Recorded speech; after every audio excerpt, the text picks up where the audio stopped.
Hi, I'm Quinn, and this is Open Awareness Yoga with a 60-second break to help you combat your stress and find some peace and calm. Here you want to get your head down on something. If you're at your desk, cross your arms on the desk and place your forehead down on your arms, like you were taking a nap in high school.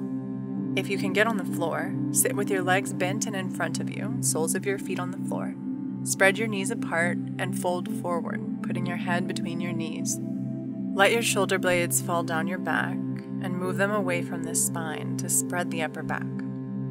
Now allow the back to round. Breathe deeply into your backside ribs. Make your exhales smooth and slower than your inhales.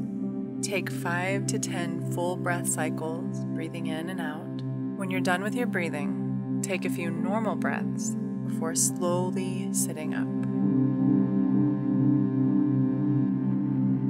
Just giving yourself some time to breathe like this can make a world of difference.